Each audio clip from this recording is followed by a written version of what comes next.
গল্পকরণে আপনারা শুনছেন Henry rider হ্যাগার্ডের লেখা গল্প মুন অফ ইসরায়েল এর প্রথম পর্ব আজ।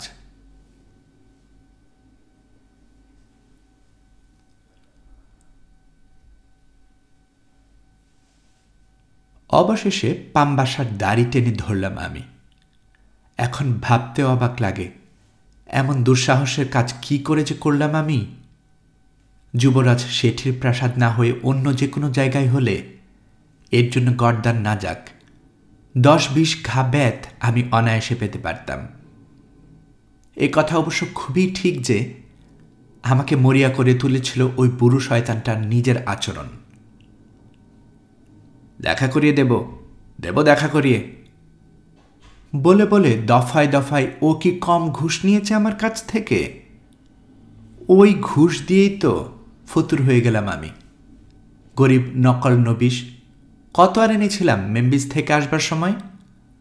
হোটেল খরচা সামান্যই তো দিয়েছি তা থেকে, বাদ বাকি সবই গিয়েছে ওই বদমাইশ বুড়োর জঠরে।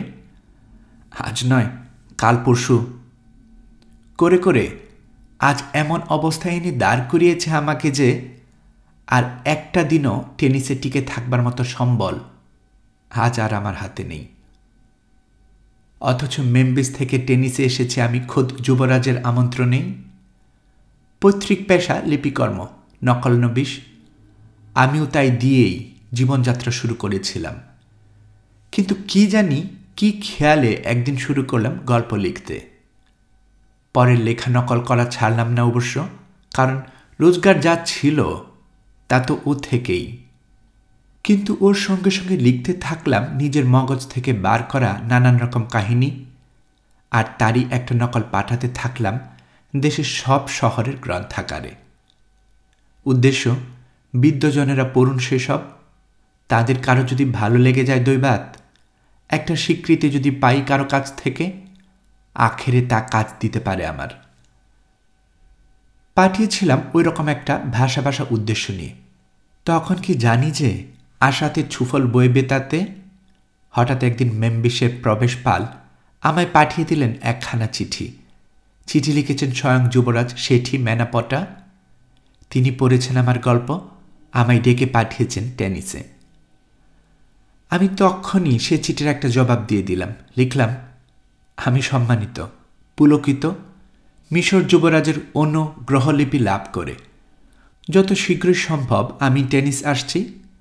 তবে অনির্বার্যভাবেই তাতে কিছু বিলম্ব ঘটতে পারে, কারণ এখানকার কাজকর্ম শেষ না করে তো আর পারি না যেতে। অনেকের অনেক জরুরি নকলের কাজও তো রয়েছে আমার হাতে। বস্তুত মেম্বিসের কাজকর্ম শেষ করে টেনিসে পৌঁছাতে আমার প্রায় মাস 3 দেরি হয়ে গেল। পৌঁছলাম যখন, তখনই কি তড়িঘড়ি সাক্ষাৎ করতে পারলাম যুবরাজের সঙ্গে। যুবরাজ থাকেন সুরক্ষিত প্রাসাদের অভ্যন্তরে, বাইরে গিজগিজ করছে রক্ষী ও ভৃত্যের দল। সেই রক্ষী আর ভৃত্যেরা সঙ্গে করে ভিতরে না নিয়ে গেলে সাধারণ নাগরিকের সাধ্য কি যে যুবরাজের কাছে পৌঁছাবে।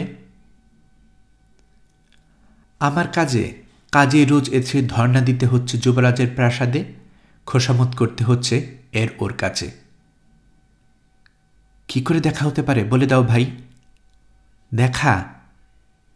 তারা অনেকেই অনেক কথা কইছে না, কারণ তারা জানে যে দেখা করিয়ে দেওয়ার ক্ষমতা তাদের নেই। আবার 2-1 কইছেও কথা, তাদের সকলেরই বক্তব্য একই।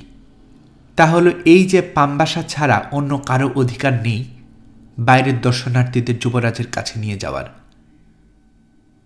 কে পামবাসা? এক বুড়ো, আন্দাজ 60 হবে তার বয়স। এই বয়সও বেশ শক্ত সামর্থ্য, মুখে লম্বা দাড়ি, দুধের মতো সাদা, হাতে একখানা সোনা বাঁধানো খাট্ট লাঠি। তার কাছে আমার প্রার্থনা জানাতেই সে মৃদু হেসে বলল, যুবরাজ, তার সঙ্গে দেখা করতে হলে পায়ে পায়ে মোহর ছড়াতে হবে বাপধন, পারবে? না পেরে উপায় কি? সেই থেকে শুরু হলো মোহর ছড়ানো। দৈনিক একটা দেখা হলে পামবাসা হাত বাড়িয়ে দেয়, আমি একটা মোহর তুলে দেই সেই হাতে। দাঁড়াও বলে সে চলে যায় ভিতরের পানে। এক চক্কর ঘুরে এসে বলে, আজ উনি বড় ব্যস্ত, কাল হবে। এইভাবে কতকাল যে মহাকাশে বিলীন হল তার হিসেব দিলে কেউ বিশ্বাস করবে না। অবশেষে পকেটে আর মোহন নাই দেখে একদিন মরিয়া হয়ে পাম্বাসের সেই সুদীর্ঘ সাদা দাড়ি আমি টেনে ধরলাম। আজ দেখা করবই আমি, যদি না পাই দেখা চেঁচিয়ে বলবো সবাইকে কত মোহর তুমি আমার কাছে ঘুষ নিয়েছ মিথ্যে আশা দিয়ে। প্রাসাদ চত্বরে লোকারণ্য যেমন প্রতিদিনই থাকে।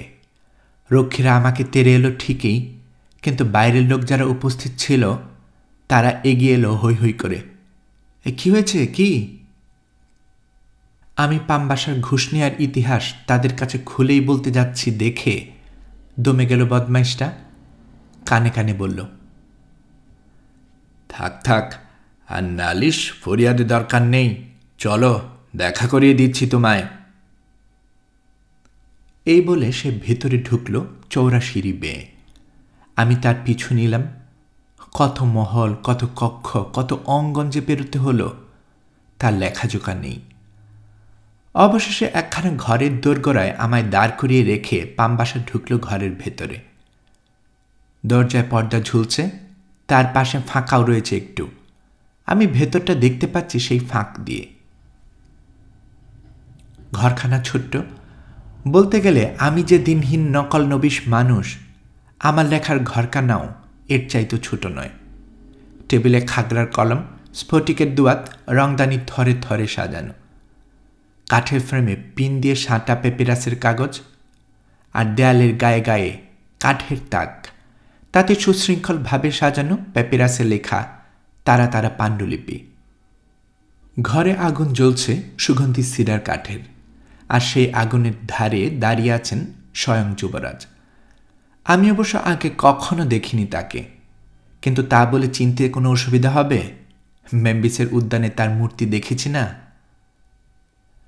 যুবরাজের হাতে একখানা পেপিরাসের পাণ্ডুলিপি, তিনি সেটা মেলে ধরে আছেন চোখের সামনে, আর সেই সুযোগে আমি লক্ষ্য করছি তাকে। দেখতে তাকে আমার চেয়ে অন্তত ৩-৪ বছরের ছোট দেখায়, যদিও তার আর আমার জন্ম হয়েছিল একই দিনে। হ্যাঁ, এই কথাটা আগেই বলে নেওয়া উচিত ছিল বোধহয়। একই দিনের জাতক যুবরাজ ও আমি। আরও হয়তো কয়েক হাজার শিশু এদেশের। সেই জন্মসূত্রে আমরা সবাই এক ধরনের ভাই। মিশরীয় জবানে বলে আমন ক্ষেত্রজ যমজ ভাই। যুবরাজকে দেবদেবীদের আমনরার অবতার বলে গণ্য করা হয়, এবং নরদেহে যতদিন তিনি বিদ্যমান থাকবেন তিনি থাকবেন আমনের সেবায়িত ও প্রতিনিধি। কিন্তু সে কথা থাকুক, বয়স আমাদের একই, তবু যুবরাজকে অনেক তরুণ মনে হয় আমার চেয়ে। তার দেহের লালিত্য স্বভাবতই আমার চেয়ে বেশি। তাছাড়া তিনি হলেন শোকসর্যে লালিত রাজার দুলাল, আমি হলাম খেটে খাওয়া নকল নবিশ মাত্র। বেশ দীর্ঘকায় পুরুষ যুবরাজ, এক খাড়া ফর্সা। মিশরীয়দের মধ্যে অত ফর্সা রং খুব কম লোকেরই আছে। এর কারণ আর কিছু নয়, তার দেহে আছে সিরীয় রক্ত মাতৃকুল থেকে। চোখ তার ধূসর, ভ্রু খুব চমকালো। তার পিতা ম্যানাপটার মতো। চোখের কোণে কপালে কতগুলো বলি রেখা না থাকতো যদি, তার মুখখানিকে বলা যেত নারী সুলভ লালিত্যমণ্ডিত। বেশ কিছুক্ষণ পাম্বাসা দাঁড়িয়ে আছে প্রভুর সম্মুখে। তিনি পাণ্ডুলিপিতে তন্ময়। অবশেষে হঠাৎ এক সময় তিনি চোখ তুলে তাকালেন তার পানে। ঠিক সময়ে এসে পড়েছ দেখছি। কি কোমল মধুর স্বর যুবরাজের, অথচ কি পুরুষালী ব্যঞ্জক দৃষ্টতায় পূর্ণ। তোমার তো বয়স হয়েছে, আর বয়স হলেই মানুষের জ্ঞান বুদ্ধি বেড়ে যায়, তাও তো জানে সবাই। তাহলে পাম্বাসা, তুমি অবশ্য জ্ঞানী লোক। নিশ্চয় যুবরাজ, আপনার স্বর্গীয় জ্যাঠা খুমুয়াস ছিলেন মস্ত বড় জাদুকর। ছেলেবেলায় তার জুতো পরিষ্কার করতাম আমি, তাহলে জ্ঞানী না হয়ে উপায় কি আছে আমার? তাহলে তুমি জ্ঞানী লোক? হ্যাঁ, সে জ্ঞান তাহলে তুমি অত যত্নে লুকিয়ে রেখেছ কেন বিজ্ঞবর? বিকশিত পদ্মের মতো মেলে দাও তোমার সে জ্ঞানের ভাণ্ডার। আমাদের মতো দিনহীন মধুপেরা জ্ঞান মধু আহরণ করুক তা থেকে। যাক, এতদিন পরে এই সুখবরটা পেয়ে আমি খুশি। খুশি হওয়ার কারণ কি জানো?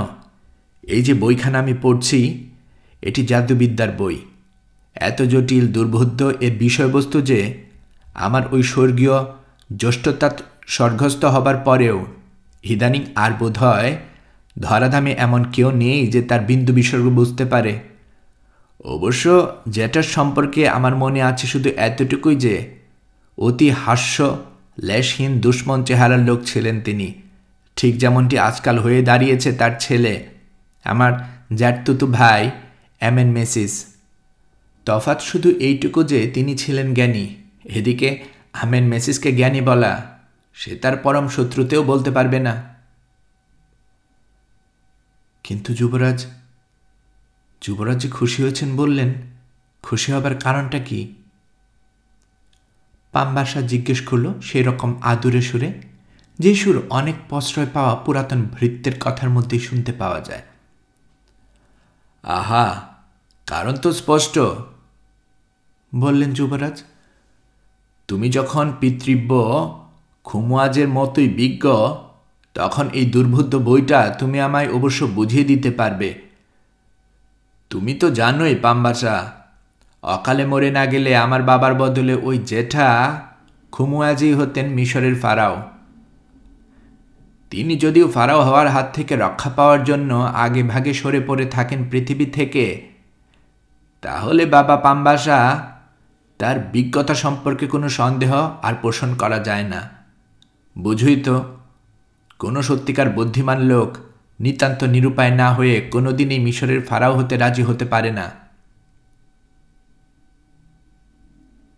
পাম্বাসা বিস্ময়ে হাঁ করে ফেলেছে একেবারে।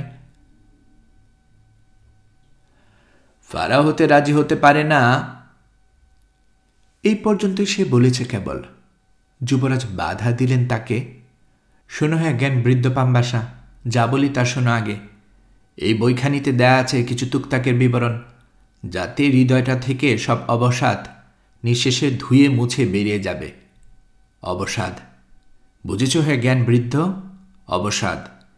এই বইয়ের মতে দুনিয়ার সব কিছু অবব্যাধির মধ্যে সবচেয়ে প্রাচীন এবং সবচেয়ে সর্বজনীন ব্যাধি হলো ওইটি, আর ও থেকে রেহাই পায় শুধু বেড়াল বাচ্চারা, কিছু কিছু শিশুরা এবং পাগলেরা। এই বইয়ের মধ্যে ও ব্যাধি থেকে মুক্তি পাবার একমাত্র উপায় হচ্ছে রাত দুপুরে খুফুর পিরামিডের চূড়ায় উঠে পড়া। বছরে যে কোনো সময় উঠলেই হবে না, উঠতে হবে সেই সময়টাতে যখন পূর্ণচন্দ্রকে দেখায় অন্য সময়ের চাইতে অনেক বড়। আর উঠবার পরে দাঁড়িয়ে থাকলেও চলবে না, স্বপ্ন ভৃঙ্গার থেকে কয়েক চুমুক স্বপ্নরস পান করে এই মন্ত্রটা পড়ে যেতে হবে গড় গড় করে। মন্ত্রটা বেশ বড়সড়, কিন্তু এমন এক ভাষায় লেখা যা পড়বার মতো বিদ্যা আমার নেই। যুবরাজ, মন্ত্র যদি সবাই পড়তে পারত তাহলে তার আর কোনো দাম থাকত না। সত্যিকার বিজ্ঞজনের মতোই সারস্বরে মন্তব্য করল পাম্বাসা।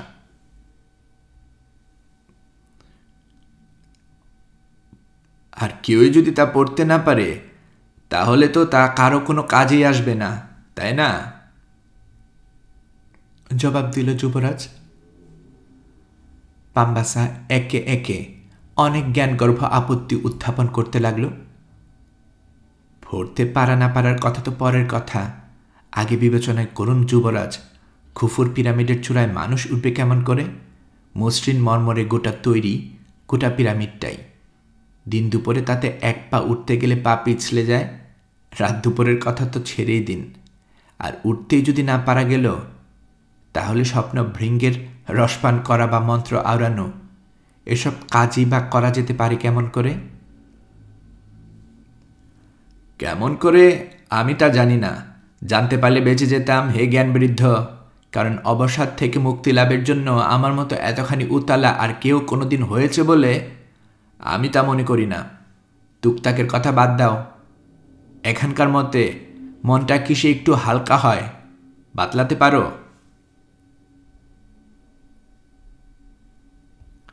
বাইরের কথাগুলো বাজিকর এসেছে যুবরাজ।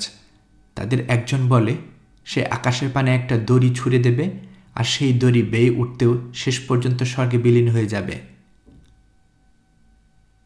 এটা যখন তাকে করতে দেখবে নিজের চোখে, তখন তাকে নিয়ে এসো আমার কাছে, তার আগে নয়। আমি যতদূর জানি মৃত্যুই হচ্ছে একমাত্র দড়ি, যা বেয়ে আমরা স্বর্গে উঠতে পারি অথবা নামতে পারি নরকে। ওটা যদি অপছন্দ হয় যুবরাজ, তাহলে একজন নর্তকী এসেছে। এমন সব নর্তকী আপনার পিতামহ মহান রামেসিসের আমলে এরা যারা দুর্দান্ত খাতির পেত দেশে। পিতামহের আমল আর নেই হে জ্ঞান বৃদ্ধ, অন্য কিছু বাতলাও যদি পারো। আর কিছু তো মাথায় আসে না যুবরাজ, তবে হ্যাঁ, বাইরে একটা লেখক দাঁড়িয়ে আছে, নামটা তার অ্যানা, রোগাপানা, চোখ নাকওয়ালা একটা লোক। স্পর্ধা কম নয় তার, বলে কি না সে নাকি যুবরাজের আমন ক্ষেত্র যমজ ভাই। অ্যানা? যুবরাজ কান খাড়া করলেন হঠাৎ। মেম্বিসের অ্যানা? গল্প লেখক অ্যানা? আরে বোকা বুড়ো, আগে কথা বলতে কি হয়েছিল তোমার? এক্ষুনি নিয়ে এসো ওকে। দোরগোড়ার পর্দার আড়ালে দাঁড়িয়ে আমি এনা সবই শুনেছি এতক্ষণ। পর্দার ফাঁক দিয়ে দেখেছি সব। এক্ষুনি নিয়ে এসো। যুবরাজের মুখ থেকে আদেশ বেরোনো মাত্র আমি পর্দা ঠেলে ঢুকে পড়লাম কক্ষে, পাম্বাসার অপেক্ষা না রেখে। যুবরাজের সম্মুখে ষষ্ঠাঙ্গে প্রাণীপাত করে বলে উঠলাম, অবধান করুন মহামান্বিত সূর্যপুত্র, আমি সেই দিন লেখক। পাম্বাসা ফুস করে উঠেছে এদিকে। নিয়ম হলো আমি গিয়ে নিয়ে আসবো তোমার যুবরাজের দরবারে, তার জন্য অপেক্ষা না করে নিজের খুশিতে তুমি চলে আসো কি হিসেবে? আর তুমি পাম্বাসা, তুমি বা এই বরেণ্য লেখককে কুকুরের মতো দরজার বাইরে ঠেলে রেখেছ কোন হিসাবে? তর্জন করে উঠলেন যুবরাজ। ওঠো এনা, মেঝে থেকে উঠো। সূর্যপুত্র তুত্র উপাধি দাও বাদ দাও এখানকার মতো। উঠো তো, এটা তো আর দরবার নয়। কতদিন হলো এসেছ টেনিসে? অনেকদিন যুবরাজ, রোজ চেষ্টা করছি আপনার সম্মুখে পৌঁছবার, কিছুতেই পারিনি। শেষ পর্যন্ত পারলে কি করে? সরলভাবে স্বীকার করলাম। ঘুষ দিয়ে যুবরাজ, এটা রীতি মনে হলো। দরজায় যারা আছে। যুবরাজ সেটি বললেন, বুঝেছি, এই দরজার মালিকেরা। পাম্বাসা, একটা হিসাব দাও তো, দরজার মালিকদের কত স্যালামি দিতে হয়েছে এই লেখক মহাশয়কে, হিসেব করো। আর তার দ্বিগুণ একে এনে দাও আমার তহবিল থেকে। এখন তুমি যেতে পারো, গিয়ে এই ব্যাপারটার সুব্যবস্থা করো আগে। পাম্বাসার অবস্থা কি করুণ হলো। চোখের কোণ থেকে একটা অনুনয়ের দৃষ্টি আমার দিকে নিক্ষেপ করে সে বেরিয়ে গেল। সেটি বললেন, এইবার তুমি বলো তো এনা, একদিক দিয়ে কিছু জ্ঞান তো তোমার অবশ্যই আছে, বলো তো রাজদরবারে চোর থাকা অনিবার্য কেন? ঠিক সেই কারণে অনিবার্য যুবরাজ, যে কারণে কুকুরের পিঠে মাছি থাকা অনিবার্য। মাছিকে খেতে হবে তো, ঘেউ কুকুরের পিঠে খাদ্য পায় সে। ঠিক বলেছ তুমি, বললেন যুবরাজ। প্রাসাদের এই মাছিগুলো বেতন পায় কম।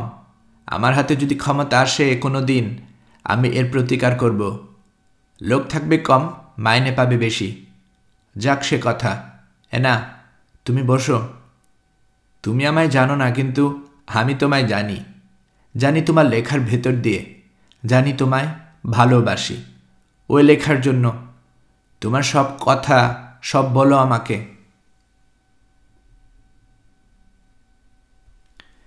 কি বা কথা আমার? দু চার কথাতে সব বলা হয়ে গেল। তিনি শুনে গেলেন, একটিও কথা বললেন না। তারপর বললেন, আমি তোমায় ডেকেছিলাম অনেক দিন আগে, তারপর রাজরাজাদের যেমন হয় ভুলেও গিয়েছিলাম সে কথা। এত দেরি করলে কেন? অধিকদার কাজকর্মের বিলি ব্যবস্থার জন্য। তারপর একটা সংকল্পও ছিল, শুধু হাতি যুবরাজের দর্শনে যাব না, নতুন একটা গল্প লিখেছি এর মধ্যে, আর সেটাও উৎসর্গ করেছি যুবরাজকে। আশা আছে সে দৃষ্টতা ক্ষমা করবেন যুবরাজ। এই বলে জামার ভেতর থেকে পেপেরাসের তারাটা বের করে টেবিলে রাখলাম। যুবরাজের সুন্দর মুখখানি আনন্দে উজ্জ্বল হয়ে উঠল। বলো কি, এই যে আমার মহৎ সম্মান, আমি পড়ব, তারপর নির্দেশ দিয়ে রাখবো যে মৃত্যুর পরে আমার সমাধিতে রক্ষিত হবে ওই কাহিনী, সেখানে আমার আত্মা পুরুষ বসে বসে পড়বে তা? অবশ্য। তারপর হেসে বললেন, আত্মা পুরুষের আগে ওই দেহধারী সেটিই অবশ্য তা পড়ে নেবে বারবার। আচ্ছা, ও কথা থাকুক। টেনিস দেখলে? কি করে দেখব যুবরাজ, এসে অবধি তো এই প্রাসাদ চত্বরে ঘুরঘুর করছি ওর কাছে খোসামত করে। তাহলে চলো, আমি তোমার রাজধানী শহর দেখিয়ে আনি এই রাত্রেই, তারপর ফিরে এসে দুজনে মিলে খাবো। এখন কথা কইতে কইতে আমি শিরোনত করে সম্মতি জ্ঞাপন করতেই যুবরাজ জোরে জোরে হাততালি দিলেন একবার। তার কথা শুনে একজন ভৃত্য এসে ঢুকল ঘরে। তাকিয়ে দেখলাম সেই পামবাসা নয়, অন্য লোক। দুটো আখা রাখা নিয়ে এসো, তাকে হুকুম দিলেন যুবরাজ। আমি এই লেখক মহাশয়ের সঙ্গে শহর দেখতে বেরোব। 4 জন নিউবিয়ান দেহরক্ষী থাকবে আমার সঙ্গে, বেশি নয়। তারা থাকবে বেশ কিছুটা পিছনে, আর পরনে থাকবে তার ছদ্মবেশ। তাদের বলো পেছনের গুপ্তদ্বারে তৈরি থাকতে। ভৃত্য অভিবাদন করে প্রস্থান করল। আর প্রায় তখনই সেই কক্ষে এসে প্রবেশ করল এক কাফরি কৃতদাস। তার হাতে দুটো মুখোশওয়ালা আখ রাখা, অনেকটা মরুভূমির উষ্ট্রচালকদের পরিচ্ছদের মতো। আমরা দুজনে পরে ফেললাম সেই পোশাক। তারপর কৃতদাসটি আলো ধরে আমাদের বাইরে নিয়ে গেল। উল্টো দিকের দরজা দিয়ে কত কত ঢাকা বারান্দা পেরিয়ে একটা সরু সিঁড়ি বেয়ে নিচে নামলাম আমরা অবশেষে। এইবারে একটা চত্বর, সেটা পেরোতে পাওয়া গেল পাঁচিল একটা, যেমন উঁচু তেমনি পুরু। সেই পাঁচিলে 2 কপাটের দরজা, একটা কপাটে আবার তামার পাত বসানো। আমরা কাছে আসতেই দরজা খুলে গেল নিঃশব্দে। কে যে খুলে দিল তা ঠাহর পেলাম না, কিন্তু বাইরে যেতে একটা জিনিস সঙ্গে সঙ্গে নজরে এলো। আখ রাখা পরা 4 জন লোক অন্ধকারে মিশে দাঁড়িয়ে আছে একটু তফাতে। আমাদের দিকে তারা যেন তাকিয়ে দেখল না, কিন্তু খানিকটা পথ চলবার পরে পিছন পানে তাকিয়ে দেখি তারা ঠিক অনুসরণ করেছে আমাদের। অথচ ভাবটা তারা এমনই দেখাচ্ছে যেন আমাদের সঙ্গে কোনো সম্পর্ক নেই তাদের। আমি মনে মনে ভাবছি, সার্থক জন্ম এই রাজা তার রাজপুত্রদের। একটিমাত্র অঙ্গুলি সংকেতেই তারা যাকে ইচ্ছে তাকে নিজেদের সেবায় নিয়োজিত করতে পারেন। আর ঠিক সেই সময়েই যুবরাজ আমায় বলল, দেখো না, রাজা বা রাজপুত্র হওয়ার মুশকিল কত। প্রহরী না নিয়ে 1 পা একা চলবার উপায় নেই। আর প্রহরীর সঙ্গে থাকার মানে কি জানো তো? মানে হলো এই যে তুমি কোথায় যাচ্ছ, কি করছো, তার পূর্ণ বিবরণ অবিলম্বে গিয়ে হাজির হবে পুলিশের কাছে। আর সেই পুলিশ তো ফারাও ছাড়া অন্য কারো কাছে আজ্ঞাবহ নয়। প্রত্যেকটা জিনিসেরই সাদা কালো দুটো দিক আছে, ভাবলাম আমি।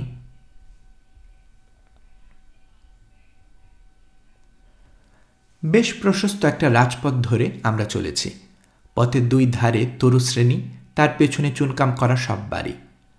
রোদ্দুরে শুকনো ইটের গাঁথুনি সেসব বাড়িতে, ছাদ তাদের সমতল, প্রত্যেকটা বাড়ি চারদিকে বাগান দিয়ে ঘেরা।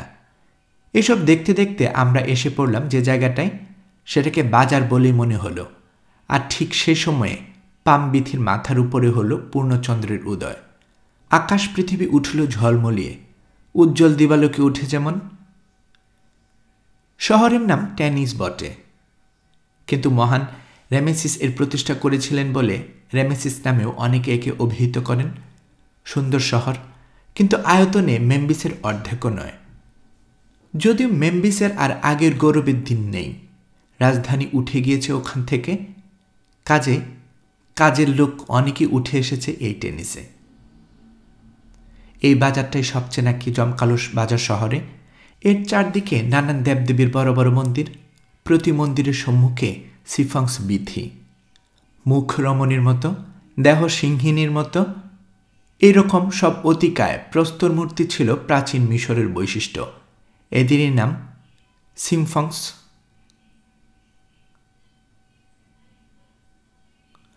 এদিকে দ্বিতীয় রামেসিসের বিরাট মূর্তি, অন্যদিকে একটা টিলার মাথায় ফারাওয়ের প্রাসাদ।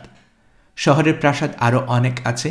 দরবারের বড় বড় লোক, মন্ত্রী, সেনাপতিরা আর অভিজাত শ্রেণীর ধনীরা বাস করেন তাতে। সাধারণ নাগরিকেরা থাকে ওইসব ছোট বাগান ঘেরা বাড়িতে, যা আমরা রাস্তার দুধারে দেখতে দেখতে এসেছি। নীল নদের একটা শাখা শহরের পাশ দিয়ে প্রবাহিত। অনেক রাজপতি শেষ হয়েছে এই শাখা নদীর কূলে গিয়ে। সেটি দাঁড়িয়ে পড়েছেন বাজারের মাঝখানে, নীরবে নিরীক্ষণ করেছেন জ্যোৎস্না ধৌত প্রাসাদগুলোর সৌন্দর্য। কিছুক্ষণ পরে আমার দিকে ফিরে বললেন, অনেক পুরনো এসব বাড়ি, তবে ওই যে আমিনের মন্দির, আটটার মন্দির, এ দুটো আমার ঠাকুরদার আমলের আমূল মেরামত করা হয়েছিল। ওই যে গোসেন প্রসাদে ইসরায়েলের দাসীরা থাকে, করানো হয়েছিল ওদের দিয়েই। বহু অর্থ ব্যয় করা হয়েছিল নিশ্চয়ই, মন্তব্য করলাম আমি। অর্থ? মিশরের রাজা কি দাসের পয়সা দেয় নাকি? শুকনো জবাব পেলাম যুবরাজের কাছ থেকে। রাত বেশি তো হয়নি, হাজার লোক বাজার চত্বরে হাওয়া খেয়ে বেড়াচ্ছে। দিনের মেহনত সাঙ্গ করে এসে আমরাও মিশে গেলাম সেই ভিড়ে। টেনিস বলতে গেলে মিশরের সীমান্তে অবস্থিত। নানান দেশের লোক এসে একত্রে মিলেছে এখানে। মরুভূমি থেকে এসেছে বেদুইন, লোহিত সমুদ্র তীর থেকে এসেছে সিরিয়। চিত্রিম দ্বীপের বণিক এসেছে যেমন, তেমনি এসেছে ভূমধ্য সাগরের উত্তরবর্তী দেশ থেকে নানান ধরনের ভাগ্যান্বেষী নানান রকম ফন্দিফিকির মাথায় নিয়ে। দল বেঁধে বেঁধে জটলা পাকাচ্ছে তারা, গল্প করছে, হাসাহাসি করছে, আর না হয় তা কোনো কথকের কাহিনী বা গায়কের গান শুনছে দাঁড়িয়ে দাঁড়িয়ে। এক এক জায়গায় নাচও হচ্ছে বিদেশি নর্তকীদের। ভিড় সেখানে সবচেয়ে বেশি। থেকে থেকে ভিড়টা দুই দিক থেকে সরে যাচ্ছে দুই ভাগ হয়ে, খামোখা নয়। ধাবমান পাইকেরা হুড়মুড় করে ঢুকে পড়ছে জনারণ্যের ভেতর, দুই হাত ঠেলে ঠেলে দিচ্ছে মানুষকে, আর ক্রমাগত চিল্লাচ্ছে, পথ ছাড়ো, পথ ছাড়ো, রথ আসছে অমুক লর্ডের বা অমুক লেডির, পথ ছাড়ো সবাই। হাতের ঠেলায় কাজ হচ্ছে না দেখলে লম্বা লাঠি দিয়ে বেধড়ক পিঠাচ্ছেও মানুষগুলোকে। হঠাৎ আবির্ভাব এক ধর্মীয় মিছিলের। দেবী আইসিসের একদল পুরোহিত ঢোলালালা সাদা পোশাক পরে নগর পরিক্রমায় বেরিয়েছেন। আইসিস তো চন্দ্রেরই দেবী। তার বিগ্রহ মাথায় নিয়ে চন্দ্রলোকে পথে পথে বিচরন্ত পূজা পদ্ধতিরই অঙ্গবিশেষ। জনতা সে বিগ্রহ দেখে ধুলায় লুটিয়ে পড়েছে ভক্তির অতিশয্যে। এরপর এলো এক শবযাত্রা। বড়লোক মারা গিয়েছেন কেউ একজন, শোক করার জন্য ভাড়া করে আনা হয়েছে যেসব লোক, গুনতিতে তারা এক পল্টন বিশেষ। মৃতের বিবিধ গুণ তার স্বরে কীর্তন করে করে তারা কানে তালা ধরিয়ে দিচ্ছে জনতার। সব শেষে এলো অন্য ধরনের এক মিছিল। এক পাশে একটা অন্তরালবর্তী পথ থেকে বাজার চত্বরে এসে উঠল কয়েকশো লোক। বর্ষির মতো বাঁকা বাঁকা নাক তাদের, দাড়িওয়ালা পুরুষ সব। অল্প কয়েকটি স্ত্রীলোকও দেখতে পাচ্ছি সেসব দলে। সবাই একসাথে দড়ি দিয়ে বাঁধা, সশস্ত্র প্রহরী রয়েছে তাদের আগে পিছে। এ ধরনের লোক আমি আগে কখনো দেখিনি। যুবরাজকে জিজ্ঞেস করলাম, এরা কি আবার? দাস, বললেন যুবরাজ বিরস কণ্ঠে। ইসরায়েলি, গোসেনের লোক গিয়েছিল নতুন খালের মাটি কাটাতে। ওই যে নতুন একটা খাল হচ্ছে না, শহর থেকে লোহিত সাগর পর্যন্ত। নীরবে দাঁড়িয়ে দেখছি চলে যাচ্ছে ওরা সারি বেঁধে। একটা জিনিস লক্ষ্য করে অবাক হয়ে যাচ্ছি, দড়ি দিয়ে বাঁধা রয়েছে তাদের সবাই, তবু চোখে তাদের কি উদ্যত দৃষ্টি, আর ভঙ্গি তাদের কি হিংস্র। কাদাই জলে পরিচ্ছদ নোংরা, ক্লান্তিতে ভেঙে পড়তে চাইছে দেহ, তবু তেজ তাদের একটুও কমেনি যেন। বেশ চলে যাচ্ছে ইসরায়েলি দাসীরা। হঠাৎ একটা ঘটনা ঘটে গেল। সাদা দাড়িওয়ালা এক বুড়ো ওই দলের, সে ঠিক সমানতালে হাঁটতে পারছিল না অন্যদের সঙ্গে। তার ফলে গোটা দলটারই গতি স্লথ হয়ে যাচ্ছিল মাঝে মাঝে। একবার একেবারে থেমেই পড়ল তারা। পাহারাওয়ালাদের মধ্যে অমনি একজন ছুটে গেল বুড়োর কাছে। তার হাতে রয়েছে সিন্ধু ঘটকের চামড়ার চাবুক। তাই দিয়েই বুড়োর পিঠে বসিয়ে দিল কয়েক ঘা। চামড়া কেটে অমনি চুইয়ে পড়ল রক্ত। বুড়ো ভয় পাওয়ার লোক নয়, তার হাতে আছে কোদাল। তার মাথার উপর ঘুরিয়ে প্রচণ্ড এক ঘা তা দিয়ে বসিয়ে দিল পাহারাওয়ালার মাথায়। মাথাটা আমাদের চোখের সামনেই গেল গুরু হয়ে। পাহারাওয়ালা একজন নয়, কয়েক গন্ডা। তারা যেখানে ছিল এলো দৌড়ে। সবাই মিলে পিটাতে লাগলো বুড়োটাকে। বুড়ো মাটিতে পড়ে গেল। তারপর এলো এক সৈনিক। সে দেখল অবস্থাটা। তারপর খাপ থেকে টেনে বের করল তলোয়ার। আর তখনই ভিড়ের ভেতর থেকে ছুটে বেরোলো এক তরুণী। বসন্তার অতি গরিবানা ধরনের, কিন্তু তার ভেতর থেকে যে সৌন্দর্য ফুটে বেরোচ্ছে তুলনা তার কোথাও দেখিনি আমি। এরপরেও বহুবার আমি দেখেছি মেরাপিকে। যে মেরাপি ইসরায়েলিদের সমাজে প্রচলিত ছিল ইসরায়েল চন্দ্রমা বলে। বহু ক্ষেত্রে বহুরূপে দেখেছি তাকে। রানী সেজে আসতে দেখেছি তাকে হীরামণি মান্নিক্যের অলঙ্কৃত হয়ে। দেবী সেজে আসতে দেখেছি তাকে চারিধারে পুণ্যজ্যোতি বিকিরণ করে। কিন্তু সেদিন সেই দাস জীবনের হীন পরিবেশে তাকে যতখানি অনবদ্য সৌন্দর্যের অধিকারিণী আমি দেখেছিলাম, ততখানি আর কোনোদিন কোনো ক্ষেত্রে দেখিনি। ডাগর ডাগর দুটি নলিন নেত্র, নীলও নয় কালোও নয় তা। পূর্ণিমার জ্যোৎস্না এসে পড়েছে অশ্রু ভরা সেই চোখ দুটোর উপর। তামা রঙের বিপুল কেশ কোমল তুষার শুভ্র কণ্ঠে বক্ষে এসে লুটোপুটি খাচ্ছে এলোমেলো গোছায় গোছায়। কমল কোমল দুখানি করপল্লব ব্যাকুল হয়ে কাকুতি করছে, মেরো না গো, মেরো না বাবাকে। কোথায় কোনো দোকানে বুঝি আগুন জ্বলছে একটা, তারই রক্তালোকের আভায় দীর্ঘতনু বল্লিটির প্রতীয়মান হচ্ছে যেন অপার্থিব জ্যোতিমালার মণ্ডিত বলে। মেরাপি আর্তনাদ করছে। মাটিতে পড়ে আছে বৃদ্ধ। তাকে আগলে দাঁড়িয়ে সকাতরে দয়া ভিক্ষা করছে খড়গ প্রাণী সৈনিকের কাছে। না, দয়া নেই ওই পাষাণ সৈনিকের প্রাণে। কে তাকে রক্ষা করবে তাহলে? এদিকে ওদিকে ব্যাকুলভাবে চাইতে চাইতে হঠাৎ তার চোখ পড়ল যুবরাজ শেঠির উপর। অমনি সে চেয়ে উঠল, আপনি আপনি আপনাকে দেখি আমার মনে হচ্ছে মরাপ্রাণ আপনি। বিনা দোষে আমার বাবা খুন হতে যাচ্ছে, এও কি আপনি নীরবে দাঁড়িয়ে দেখবেন? সৈনিকেরা চেঁচাচ্ছে, ওকে নিয়ে যাও, নইলে এক কূপে বাপ বেটি দুটোই খতম করে দেব আমি। মেরাপি ততক্ষণে উপর হয়ে শুয়ে পড়েছে বাপের দেহের উপর। পাহারাওয়ালারা তাকে টেনে নিয়ে সরিয়ে দিল সৈনিকের আদেশে। এদিকে যুবরাজ হুঙ্কার করে উঠলেন, থামো কসাই। সৈনিকও পাল্টা হুঙ্কার ছাড়ল, কুত্তা, এত গোস্তাকি তোর যে তুই ফারোয়ের কাপ্তেনকে তার কর্তব্য শেখাতে আসিস? এই বলে যুবরাজের গালে বাঁ হাত দিয়ে এক চর কষিয়ে দিল দুর্বৃত্ত। দিয়েই সে আর কাল বিলম্ব করল না। হাতের তলোয়ার আমল বসিয়ে দিল ভুলণ্ঠিত বৃদ্ধের বুকে। একবারটি কেঁপে উঠল বুড়োর দেহটা। তারপর নিশ্চল হয়ে গেল একেবারে। এক মুহূর্তের মধ্যে সব শেষ, সব নিস্তব্ধ এক মুহূর্তের জন্য।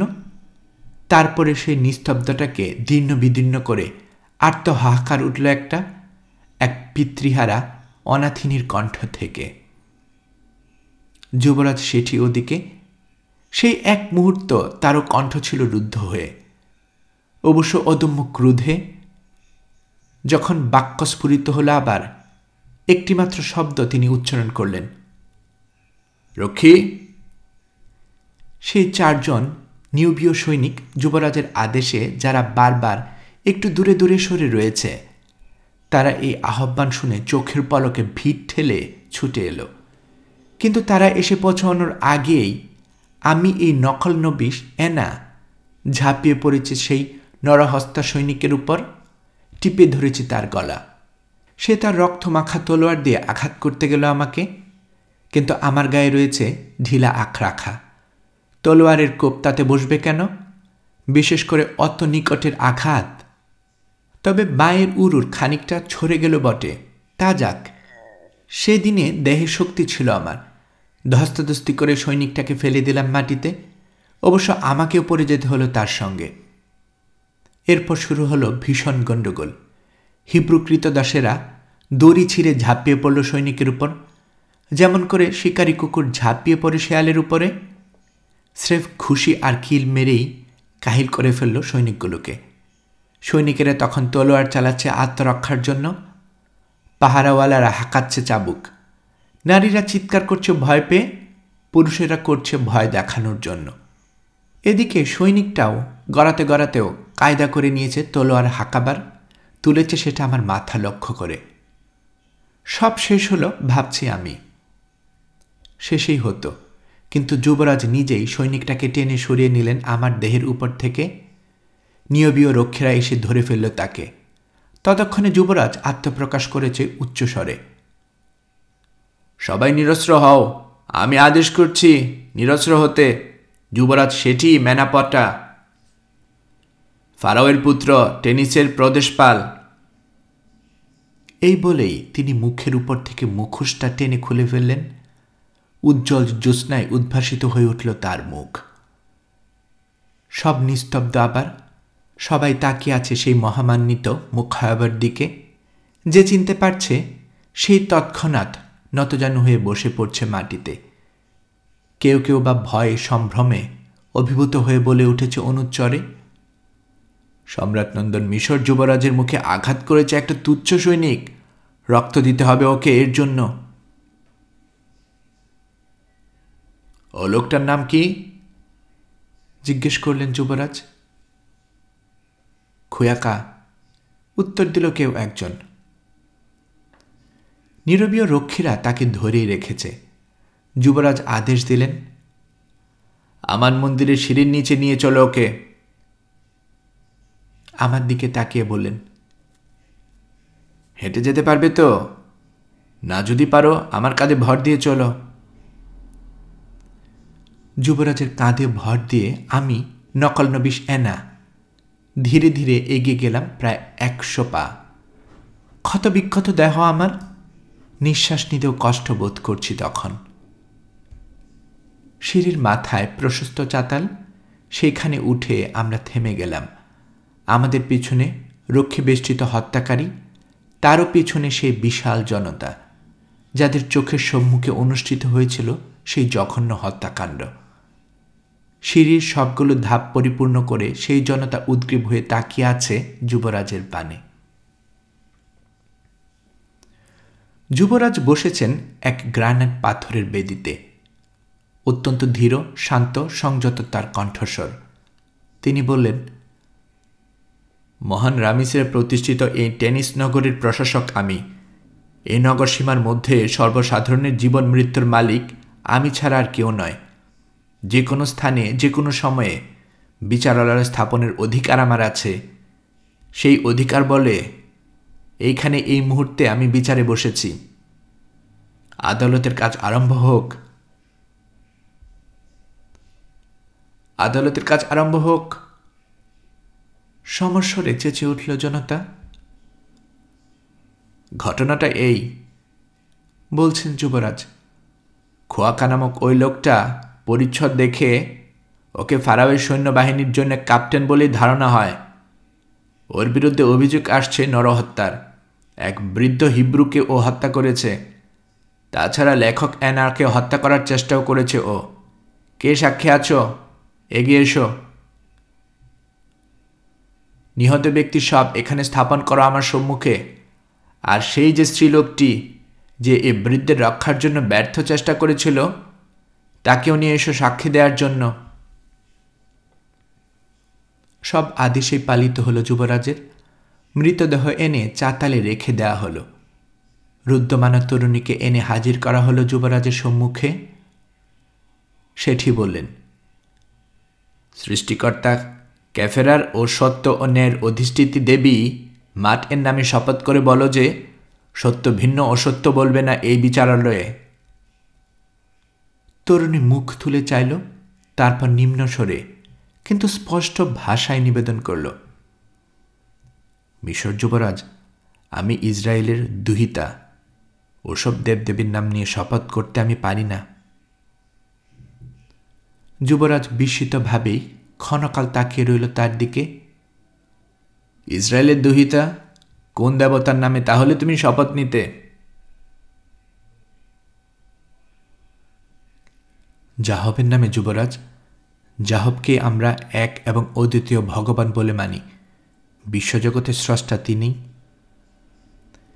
একটু হেসে যুবরাজ বললেন, তারই অন্য নাম ওই ক্যাফেরা। যাক সে কথা, তুমি তাহলে তোমার ভগবান যাহবের নামে শপথ নিতে পারো। তখন তরুণী দুই বাহু মাথার উপরে তুলে শপথ গ্রহণ করল, ইসরায়েলি জনগণের লেডি উপজাতির বৃদ্ধ নাথানের মেয়ে আমি, মেরাপি, ইসরায়েলের ভগবান যাহবের নামে এই শপথ নিচ্ছি যে আমি সত্য কথাই বলবো এবং পরিপূর্ণ সত্যই বলবো। তাহলে মেরাপি, তুমি আমাদের বলো যে এই নিহত ব্যক্তির মৃত্যু সম্বন্ধে তুমি কি জানো?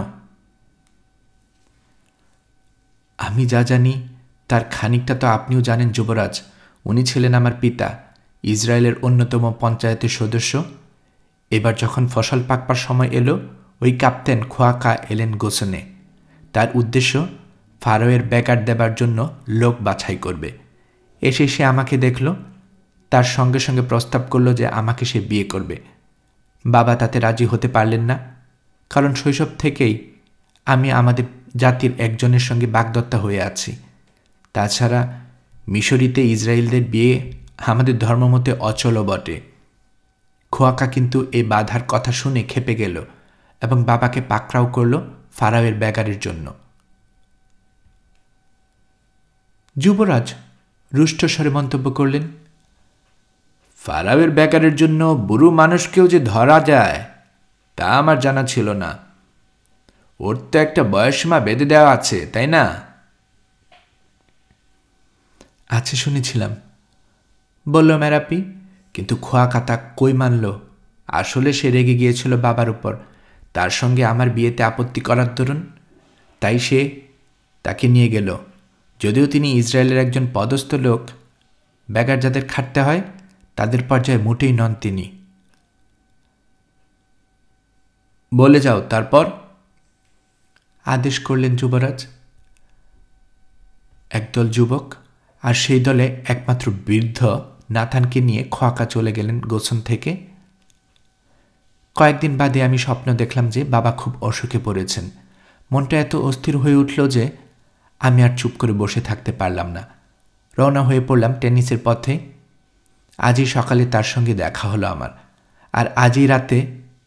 যুবরাজ, যুবরাজ, তারপরের কথা তো আপনি জানেন। আর কিছু বলার নেই তোমার?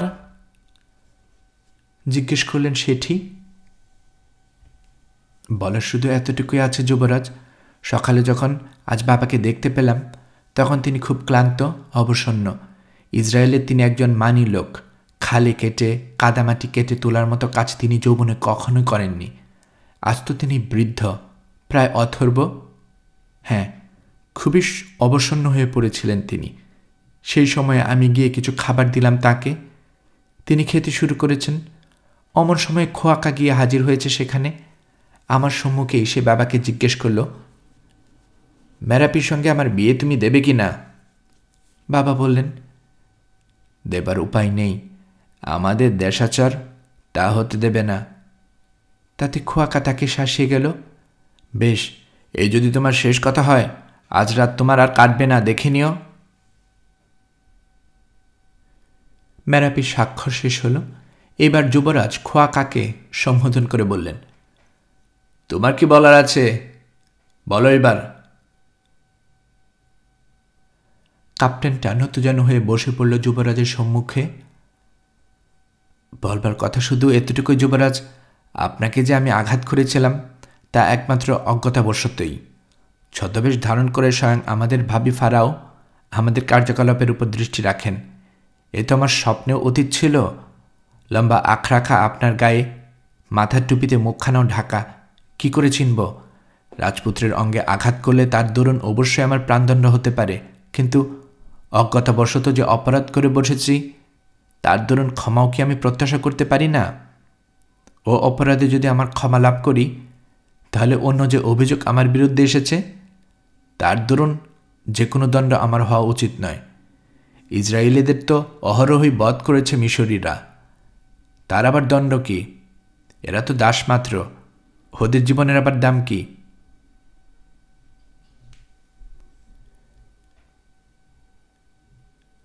ইসরায়েলি নাথানের প্রাণের দাম কিছুমাত্র কম নয় তোমার প্রাণের দামের চেয়ে। প্রাণ জারি হোক, সে প্রাণ কেউ কেড়ে নিতে পারে না। বিচারকের মুখ থেকে প্রাণদণ্ডের আজ্ঞা না বেরোলে। আমি আইন জানি না যুবরাজ, ইসরায়েলিরা অহরহই মারা পড়ছে আমাদের হাতে, এর প্রাণ নিয়ে যে কোনো ঝামেলা হতে পারে তা আমি ভাবিনি। আইন জানো না? দুঃখের বিষয়, তোমার আর অবকাশও হবে না জানবার, কিন্তু তোমার পরিণাম দেখে সারা মিশর আজ থেকে জানতে পারবে যে বিচারক ভিন্ন, অন্য কারো অধিকার নেই কারো প্রাণ নেবার। না, তুচ্ছতম এক ইসরায়েলেরও প্রাণ না। যুবরাজ আদেশ দিলেন, রক্ষীগণ, ওর শিরচ্ছেদ কর।